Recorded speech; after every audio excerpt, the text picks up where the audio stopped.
Assalamu alaikum. Welcome to NEWSROOM. I'm your host, Khalid. Today is the 5th of October 2022. These are the stories that we will be discussing in detail during the course of the show. We'll begin, ladies and gentlemen, with what is happening as far as India and Indian illegally occupied Jammu and Kashmir is concerned. I'd like to refer to a couple of tweets that have emanated on social media saying that in UP, India, 15-year-old Dalit man has been killed by upper caste Hindus by touching the idol of goddess Durga. If Hinduism is in danger, it is because of its own apartheid system. Then we've gotten Pakistan's response as well at the United Nations, where, speaking at the United Nations General Assembly's first committee dealing with disarmament and international security concerns, Pakistan's permanent representative Munir Akram says India has deployed 900,000 troops to crush the legitimate struggle of the Kashmiris for their just right to self-determination. Then, of course, going to the arrests of Muslims across India and illegally occupied Jammu and Kashmir, where they have been arrested, flogged in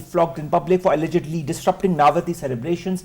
This has been reported by various Indian publications of late. This and so much more is happening. And of course, Amit Shah's visit to Srinagar today, where the call for complete shutdown was observed today as a reaction to his coming to the area because of the fact that he represents an organization, a philosophy, a mindset that is totally against any other religion but that of the Hindus. This is going to be our leading segment. Our second story of the day, ladies and gentlemen, concerns flood and the rehabilitation situation as far as the flooding is concerned. How important is helping those who are in need? What are the latest requirements for those who have been affected by the floods, whether it be the women, the children, the elderly, or the men? Shehbaz Sharif Sahab, our Prime Minister, has tweeted, what happened in Pakistan will not stay in Pakistan. More than 1,600 Pakistanis, including 400 children, have lost their lives. Thousands of kilometers of road infrastructure and bridges have been washed away. Entire villages swallowed by raging waters. Nature has been truly unforgiving. It really has been. And what needs to be done is that not only Pakistan that is doing its utmost, but the world needs to concentrate on the rehabilitation efforts as far as the flood victims and the flood relief is concerned in Pakistan. This is going to be our second story. And our third story, ladies and gentlemen, is going to be on the World Teachers' Day that is being observed today. Teachers, as you've all gone through, are like second parents to you. They teach you the ways of life, they teach you different methodologies, and they teach you a way of living. Teachers are important parts of your life, and they ingrain you with principles that stay with you for all of your life. The theme for World Teachers' Day this year is the change of education begins with teachers. It has definitely done that for me. I hope it has done that for you as well. This is going to be our third story. Let's begin with our first, and that concerns India. It's attitude towards Muslims, whether it be in illegally occupied Jammu and Kashmir or within India. There is a certain victimization of the Muslim community within India, especially in illegally occupied Jammu and Kashmir, which is apparent by the different mechanisms and methodologies that the BJP government is employing. More in the following report.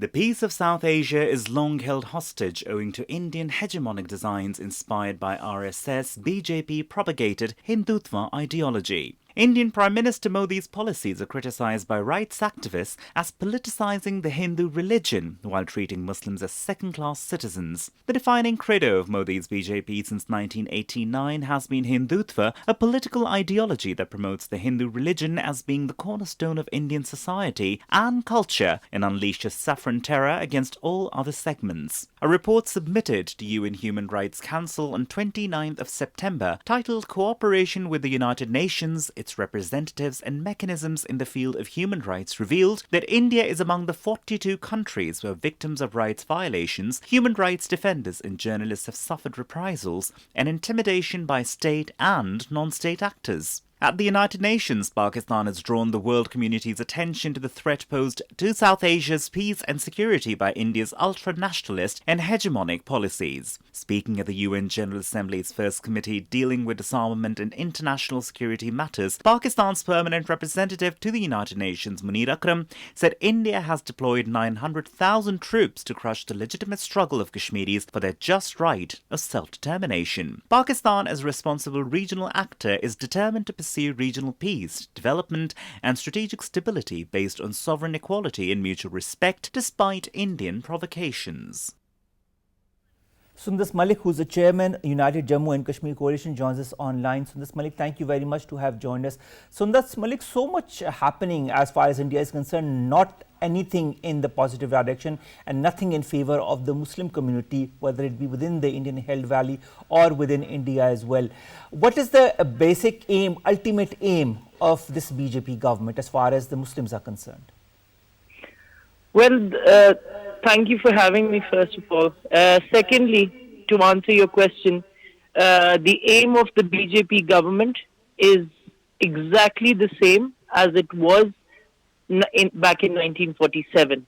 The aim of the RSS, that is their aim. The aim of the Hindutva mindset, and that is to turn Kashmir into a Hindu valley from a Muslim majority, turning it into a Hindu majority. That is the aim, and if they succeed in Kashmir, that gives them a great case study for the rest of India, where more than 17 different independence movements are already going on other than Kashmir.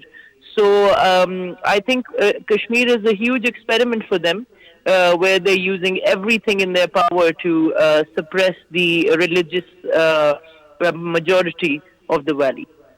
All right, Sundas Malik, this religious majority, is it going to threaten the Indian nuclear capabilities? Because as we very well know that India is descending towards fascism under the BJP-led government.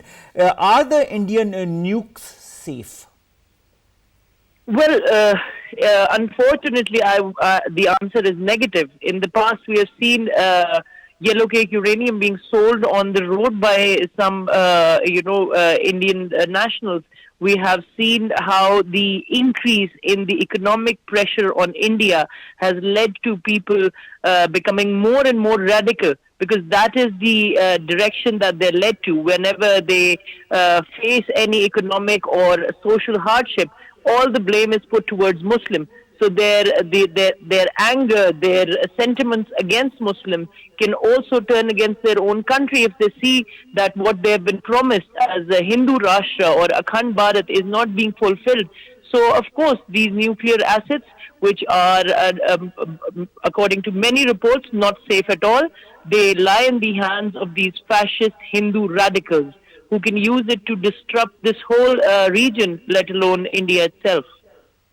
Sundas Malik, when you look at the events that have been happening, the unfortunate events, especially since 2019, the way the Muslims are being treated within the Indian held valley or within India itself, don't you feel that the international community needs to impose some kind of sanctions? Especially, I think the only sanctions that India would understand is economic sanctions, so that it can be properly it can understand that the way it is leading its different communities, especially the Muslims, is leading it towards genocide. And this is what the head of Genocide Watch also has said very recently.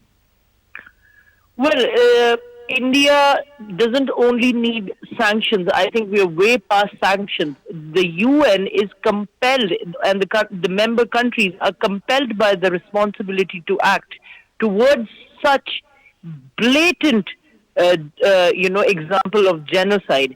We are way past that. We have seen that in the past month only, the economic hardships that the people have suffered are close to 5 billion, 500 crores. So it's huge for the people of Kashmir. The death toll, the economic toll, the physical and mental toll this occupation has taken on the people of Kashmir. We fail to understand, sitting in a sovereign country, what these people are dealing with. So the United Nations and the rest of the world need aggressive policies against India. If they even have a shed of belief that they might be able to interfere in towards the atrocities being committed against Kashmiris, they need huge actions, not just sanctions. They need military sanctions. They need sanctions against those military personnel who are directly responsible. Even the new Chief of Joint Staff, he has a history of blatant disregard for any authority in Kashmir and his own, rule of law. Whether it came to extrajudicial killings or anything else. So we need these sanctions to shake up the Indian government, and we need the UN to act as soon as possible in the matter of Kashmir. All right. Since the martyrdom of Burhan Wani in 2016, the whole movement has gained momentum within the Indian-held valley. But in 2019, by the two articles 370 and 35A that were abrogated, India has tried to subvert or direct the whole the way Indian illegally occupied Jammu and Kashmir was being administered in a whole new direction that comes under their command. Now, I understand that the youth within the Indian-held valley is also retaliating and very aggressively, despite all the sanctions that are being imposed on them, and despite the martyrdoms and the killings that are happening every day in the Indian-held valley. Of late, also today, 5 youth were mercilessly killed in coordinated search operations in Pulwama and Shopaiya. When will all of this end, or will it ever end? I think firstly it'll end when the world understands that this is not held. This is not an administration which India is conducting in Kashmir. This is an illegal occupation that they're conducting in Kashmir. Number 2, they need to understand that no amount of management can lead to a peaceful situation in the Kashmir Valley. This situation needs resolution, and it needs it fast. Management hasn't worked for the past 30 or so years since this Intifada movement started. We need to understand that Kashmir is a huge issue and blockade in the world stability and the regional stability. So if you ask about the end, I think as a Kashmiri, I regard, without paying any regard towards the end, I see myself and my brothers and sisters continuing this struggle in the hope that we will be granted our UN-sanctioned plebiscite, and we will be given the choice whether to choose between India and Pakistan. So that is the only end that we see, and the only end that is acceptable to the people of Kashmir. And unless the will of the people of Kashmir is committed, we do not see any sort of management resolving this issue. Now, Sundas, Malik, Pakistan's role is undeniable as far as highlighting the atrocities of India in the Indian-held illegally occupied Jammu and Kashmir region is concerned, whether it be morally, diplomatically or politically. Of late, Munir Akram Saab, also who is a permanent representative at the United Nations, has been highlighting the very fact that there are around 900,000 plus troops within the Indian-held valley, and they are trying to quash this legitimate struggle of the Kashmiris for their right to self-determination. Why, in your point of view, is it so easy for the Indian government, the BJP government, to massacre, to torment, to torture the Muslim community within India?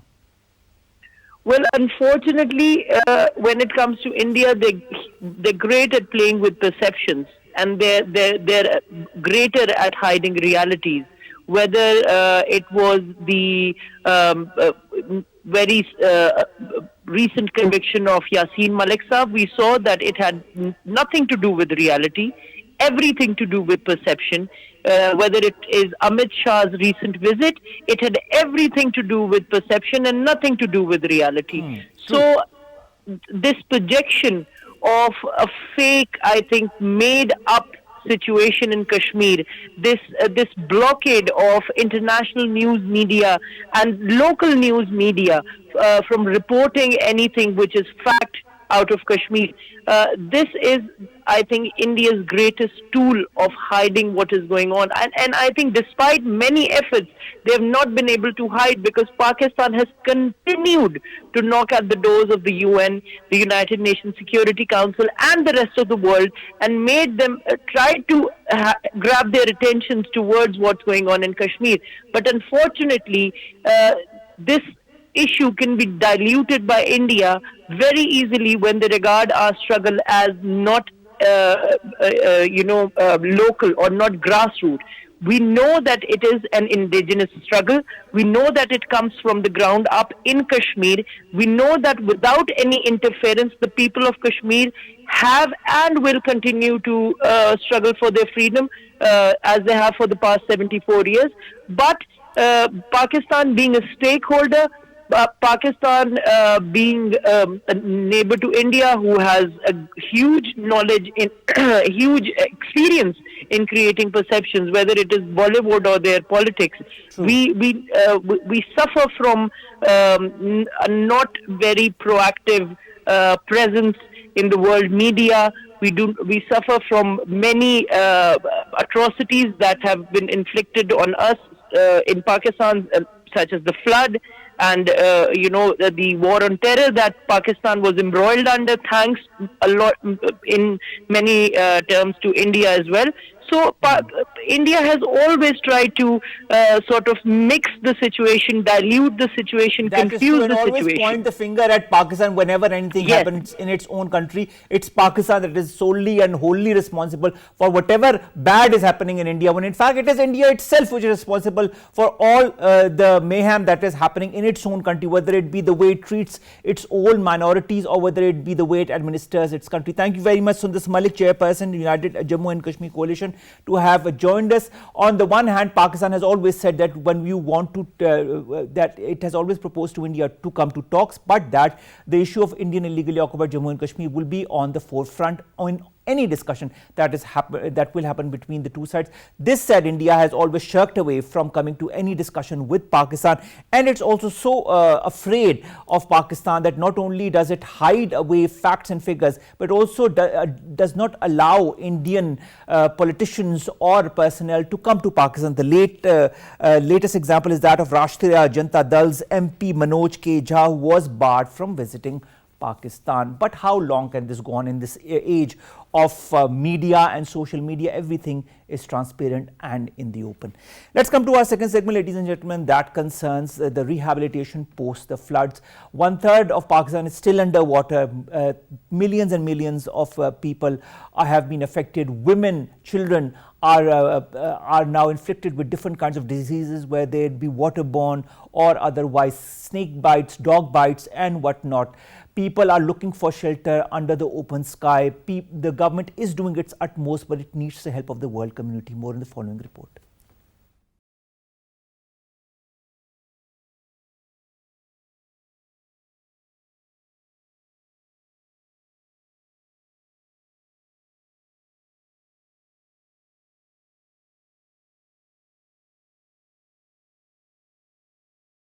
Have receded in parts of Pakistan, but the country is now witnessing myriad of challenges such as massive disease outbreak, the threat of food insecurity and financing gap to expedite rehabilitation phase. Julian Harness, UN Resident Coordinator and Humanitarian Coordinator in Pakistan, said the first wave of this climate-induced disaster has caused wide-scale destruction of roads, bridges, homes and other infrastructure. The senior UN official further warned that flood-ravaged Pakistan is entering a second wave of death and destruction from outbreaks of diseases including malaria, dengue, diarrhea, scabies and other skin diseases. Millions have been left without healthcare access after flood-ravaged swathes of country, damaging around 10% of country's health facilities, estimated by the World Health Organization. The UN Children Agency, UNICEF, revealed that at least 3.4 million children need immediate life-saving support. Another daunting challenge is food insecurity, as the World Food Programme and Food and Agriculture Organization estimates the number of hungry people in Pakistan will rise from the current 5.9 million to 7.2 million without urgent international support. The United Nations issued a flash appeal for $160 million at the end of August. Given the immensity of the disaster and growing needs, the UN launched a revised life-saving appeal for $816 million in Geneva. Now, to discuss the relief and rehabilitation efforts in Pakistan, what needs to be done, what has been done, and what is the methodology that needs to be employed in order for the people across Pakistan who've been affected by the floods to get their due share and to get back on their own feet. We've been joined by Farhan Ahmed Khan Saab. He's a country director at CESVI, that is an NGO that is working in Pakistan since 2005, since the earthquake, the dastardly earthquake happened in Pakistan. He's also the chairperson of the Pakistan Humanitarian Forum. Thank you very much, Farhan Ahmed Khan Saab, to have joined us. Farhan Saab, let's begin with the relief and rehabilitation efforts as far as Pakistan is concerned. The United Nations recently launched another program for aid that was launched simultaneously in Geneva in Pakistan. More than 800 million have been pledged. But do you feel that the world community is really wanting to help Pakistan in this need? Will it really come to Pakistan's aid? Okay, thank you so much, Omar, for having me in your show. So basically, the United Nations yesterday in Geneva has launched this humanitarian appeal for 816 million for an immediate relief and early recovery phase for up to 9 months. I think this is not going to be enough, and international community really come forward to support through this appeal and also in general, because what we have to understand is that this is a pure climate change catastrophic event, and Pakistan is the victim because Pakistan contribute only less than 1% in the and global. It's not Pakistan's fault at all. Exactly. So this is my point, that we have contribute only less than 1% in the global greenhouse emissions, whereas all those big industrial countries who contribute massively, this is because of those industrialization. So it's Pakistan's right, it's the right of those people who are affected by this catastrophic event that the international community, specifically those industrial countries, should come forward and support these people out there. It's very interesting. You say should come forward, need to come forward, but there's a difference between pledging and in fact, in reality, acting on it. Do you feel that little thin red line between the pledges and the action, the wanting to and the actual doing will happen? Okay, so basically we have to underscale first of all the scale. This disaster, these floods is by far one of the major floods this world has ever seen. Of course. 33 million people are affected. As many as millions of acres are underwater. The infrastructure is damages. 6,000 kilometers roads are damages. Okay, and again this is because of the climate change. So the pledges are, so the total appeal is 816 million. So far the pledges are hardly 200 million. So it's still in this appeal, and this is only the partial appeal for the immediate relief and recovery. Because in fact we need more than 30 billion US dollars. Exactly. So the overall estimate of the damages is around $30 billion. So the world community should come forward and should support. At the moment, I think the international organizations, some of the friendly countries, specifically the US, the European countries, China, Turkey, UAE, they are supporting us. They are sending We've had scores of flights that have come with aid for Pakistan in the last few weeks. Exactly, but we need to do more. The international community need to do more because this is massive. You will be surprised to know that 175,000 mothers are expecting to deliver in next 1 month on the roads, in the tents, not in their houses. So can you imagine the scale of it? They don't even have the necessary sanitation kits. They don't have. They don't have medical facilities. They don't have hospitals. We are expecting big issue of disease epidemics. There is malaria around because there are water everywhere. There's cholera, there is dengue, there are all the other waterborne diseases. Exactly. So, I mean, we have seen the government of Pakistan military, all the government agencies are doing their best. But the scale is so huge. Exactly. The scale is so huge. Pakistan can't take care of it on its own. Exactly, and that is why the international organization, the IFRC, UN agencies, they all are contributing. But it is very important that this issue, this disaster should remain highlighted in the world. And I think yesterday the climate change minister, Madam Rahman, rightly pointed out exactly these lines, that this is something that we are victim of, and we need international solidarity, we need international support, and the road to recovery would be long. The road to recovery will be long.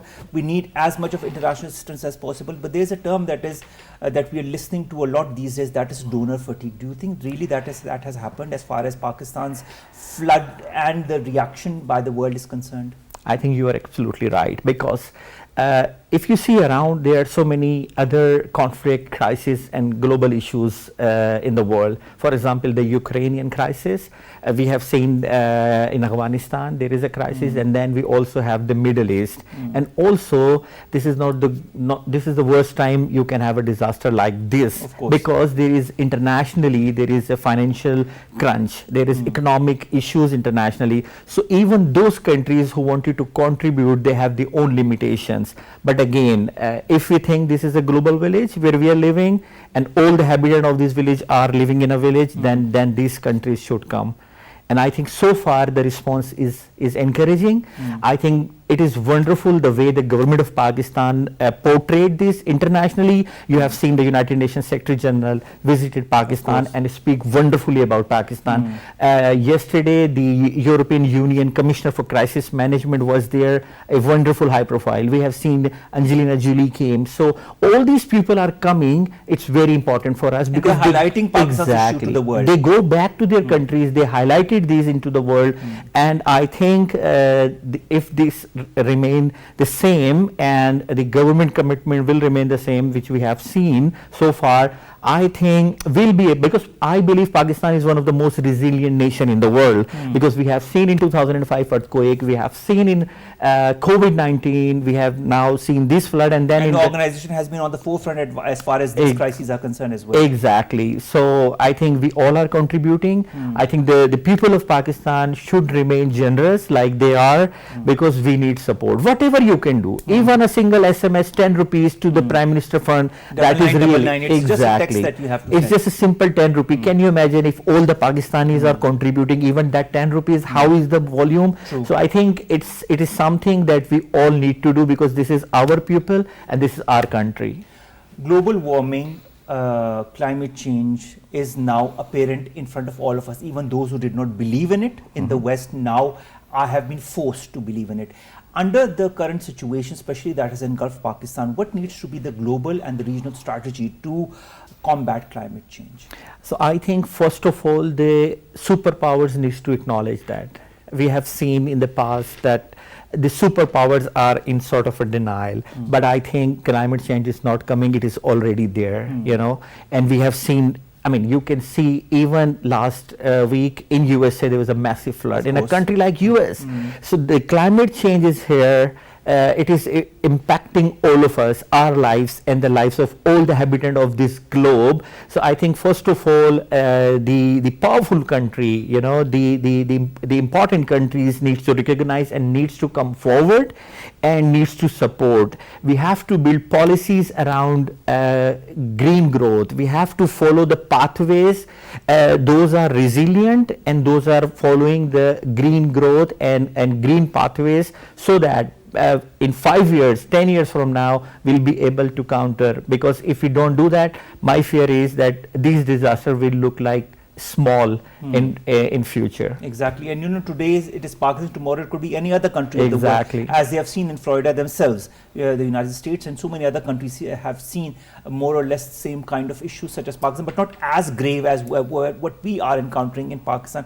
Coming back to Pakistan, you said that the road is quite long. How long do you feel will it take for Pakistan, under the right circumstances, with the proper aid by the international community, to stand back on its own 2 feet, especially those who have been affected by the floods, whether it be in the form of their relief and rehabilitation, whether it be in the form of restructuring and the redevelopment of all the places where they used to live?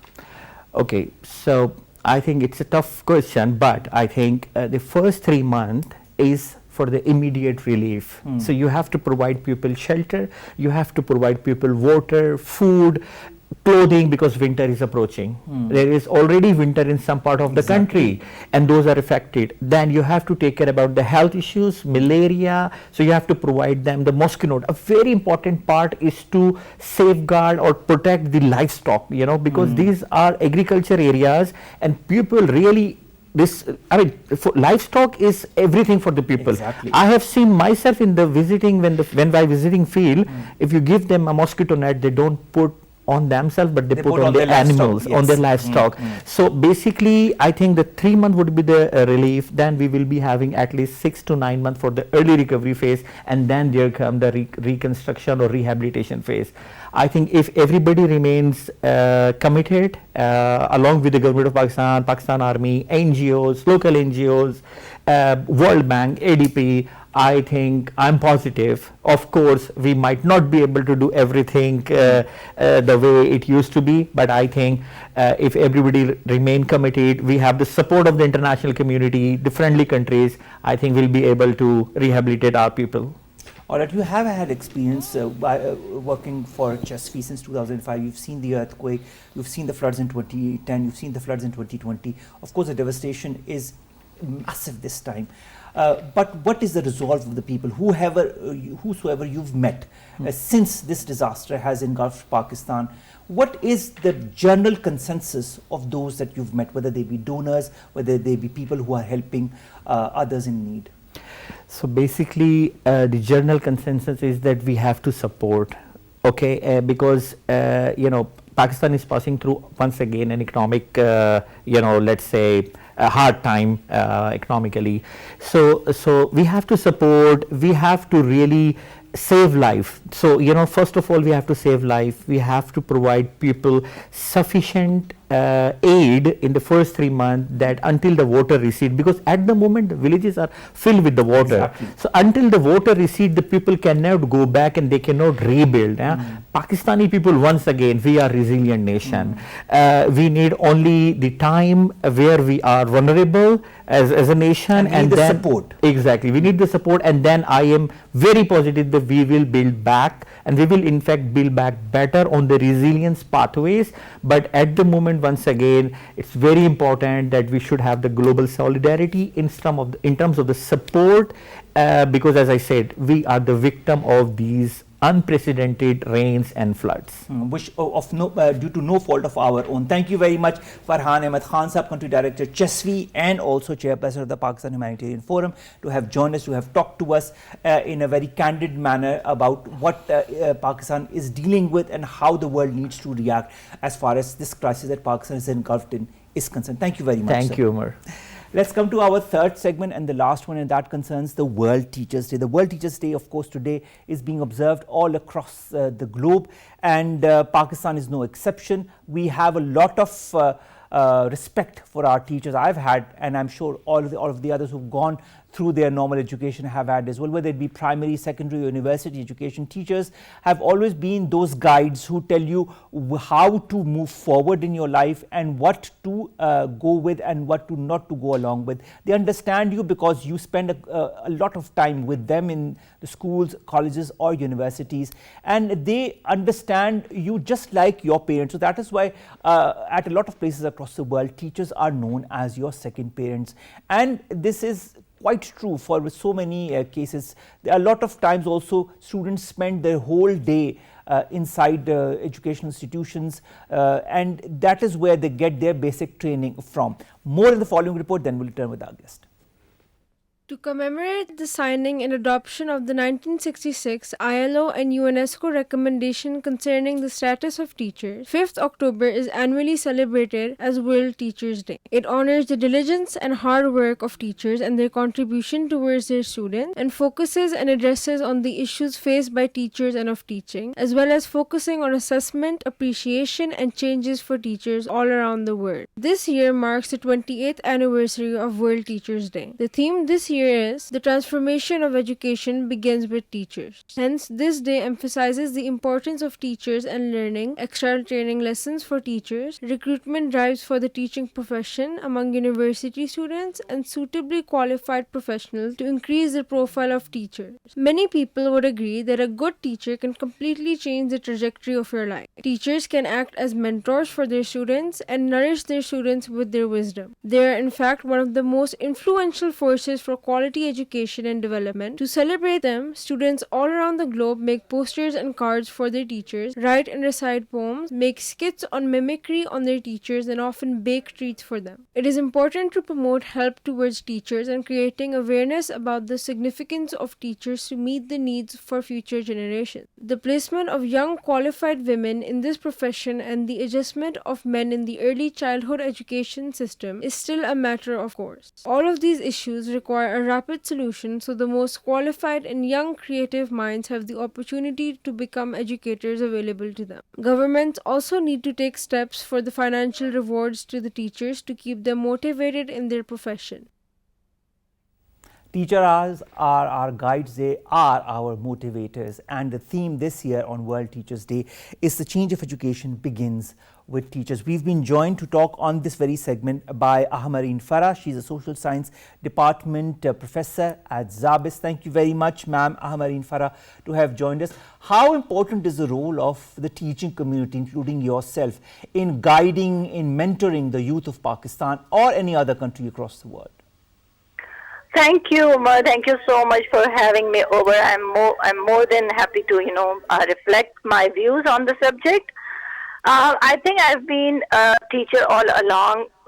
Incidentally, I stepped into this profession about 20 years ago, and then I realized that teaching is the most rewarding profession, and every day is a teacher's day. You are celebrating it today, but for me, every day, because in the classroom you feel connected. You get across so many ideas to the young ones, and then you see them transformed in one semester from what they were on day one to a well-groomed person at the end of the semester. So it is a rewarding job, and I have been a teacher, I have been a facilitator, a mentor in different programs.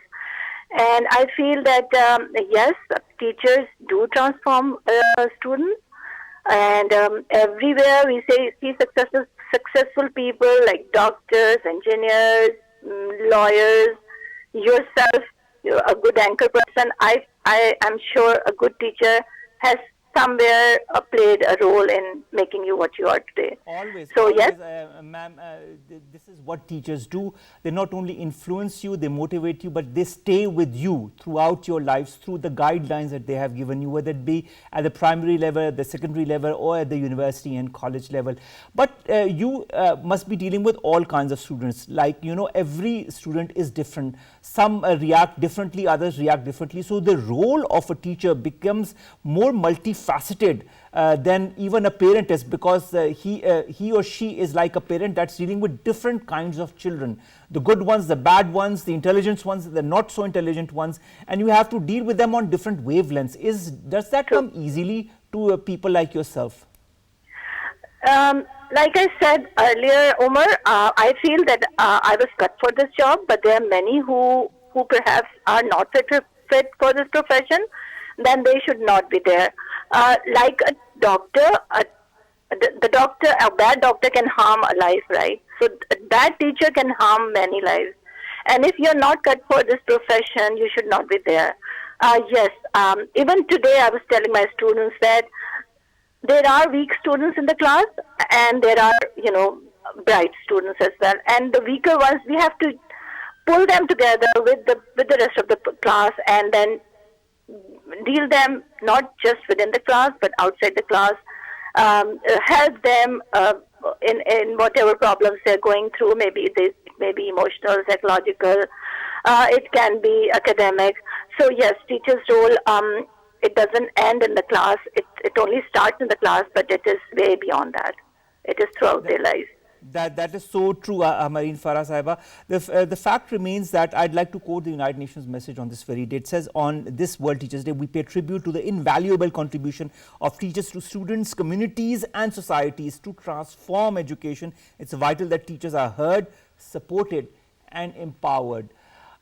In this day and age, do you feel that you and your community are heard, supported and empowered by the administration, by the parents, by the society?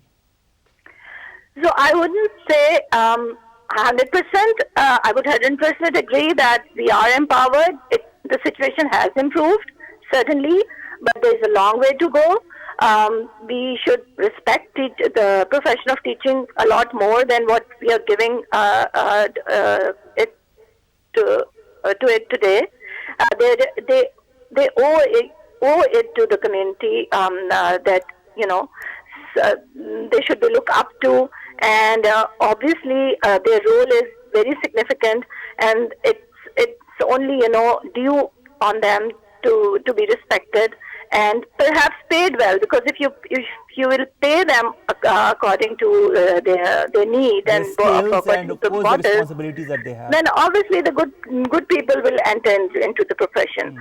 So yes, I believe that there's a lot to be done for this profession. We have come a long way.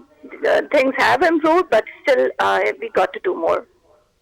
All right, I'd like to also refer to a message that another United Nations organization, that is UNESCO, said on this very day.